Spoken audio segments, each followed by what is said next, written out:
अरे मास्टर जी, बड़ी ही भाग्यशाली है आपकी लड़की, जो हमारे लड़के और फैमिली दोनों को ही पसंद आ गई। न जाने कितनी लड़कियां देखी हैं इसने, पर कोई लड़की पसंद ही नहीं आई आज से पहले। बड़ी ही समझदार और संस्कारों वाली है हमारी बेटी। हमारा बेटा भी किसी मामले में कम नहीं है, लाखों में एक है हमारा लाल। जी ये तो और भी अच्छी बात है। अजय, मैं तो कहता हूँ ज्यादा सोचने की जरूरत ही नहीं। अरे एक अच्छा सा मुहूर्त निकालिए और निपटा देते हैं शुभ काम को। जी जैसे आप अच्छा समझिए, पर शर्मा जी मेरे हिसाब से बच्चों की राय जान ली जाए तो ठीक रहेगा। अजय, कैसी बातें कर रहे हो मास्टर जी? आप बच्चों की राशि मिलवाइए और हो जाने दीजिए। नहीं अंकल जी, आप लोगों को एक बार हमारी बात सुन लेनी चाहिए। आपकी बात? कैसी बात? हमारी कुछ मांगे हैं। मांगे? मांगे कैसी? माफ कीजिएगा, शायद आप लोगों को मेरी बात बुरी लगे, पर इस रिश्ते को आगे बढ़ाने के लिए आप लोगों को हमें कुछ प्रूफ देने होंगे। प्रूफ? कैसे प्रूफ? हमें आपके बेटे के मेडिकल रिपोर्ट्स चाहिए और आपके बेटे के एजुकेशन और इनकम के प्रूफ चाहिए।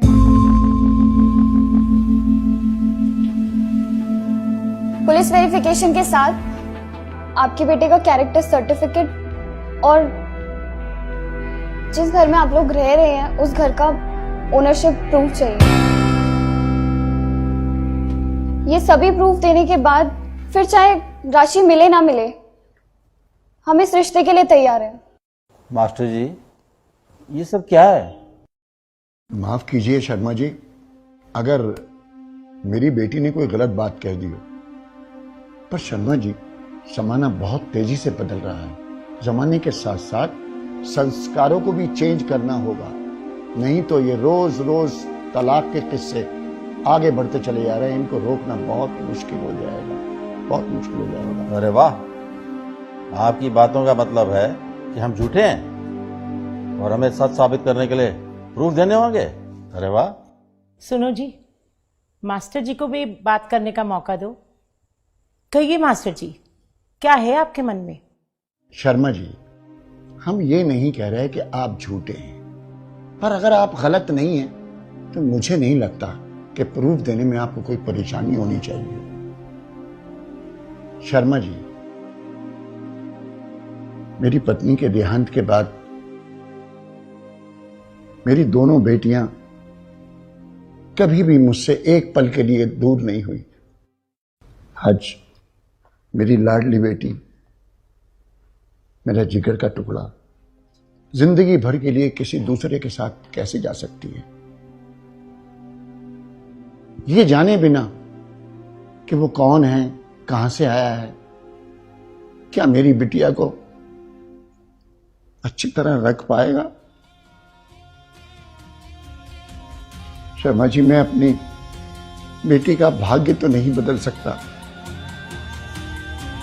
लेकिन उसके अच्छे भाग्य के लिए प्रयास तो कर ही सकता हूं,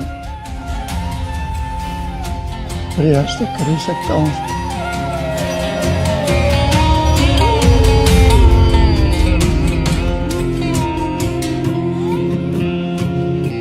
अंकल, अंकल अब आप ही बताइए, एक सिर्फ न्यूज़पेपर की एड के बेस पे कैसे मेरे पापा किसी के भी हाथ में मेरा हाथ सौंप सकते हैं? कैसे विश्वास कर ले इन न्यूज़पेपर वालों के ऊपर जो पैसे लेकर किसी के बारे में कुछ भी छाप सकते हैं?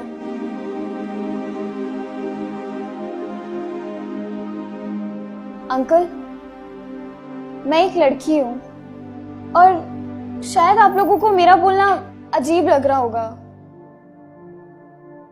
पर अंकल आपको पता है आजकल सिर्फ 23% तलाक विचार ना मिलने की वजह से और 77% तलाक झूठ के बुनियाद पे रिश्ते बनने की वजह से हो रहे हैं। हम लोग भेड़ चाल की तरह बेटी बचाओ बेटी पढ़ाओ के चक्कर में बेटियों को बसाना भूलते जा रहे हैं।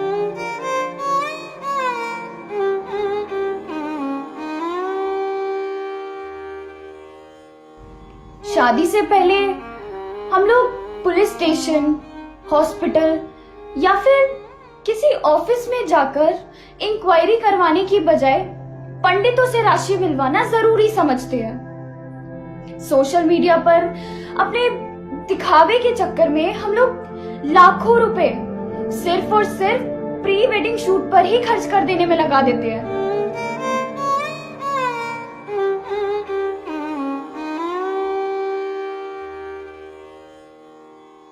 हमारे हिसाब से प्री वेडिंग शूट के बजाय अगर प्री वेडिंग इंक्वायरी पर ध्यान दिया जाए तो शायद ये तलाक के किस्से कुछ कम हो सकते हैं। और अंकल, हम ये नहीं कह रहे हैं कि लड़के या लड़के वाले ही गलत होते हैं। ताली दोनों हाथों से बजती है। इसलिए आपके प्रूफ लेने से पहले हम आपको वो सारे प्रूफ देना चाहते हैं जो हम लोगों ने आपसे मांगे हैं।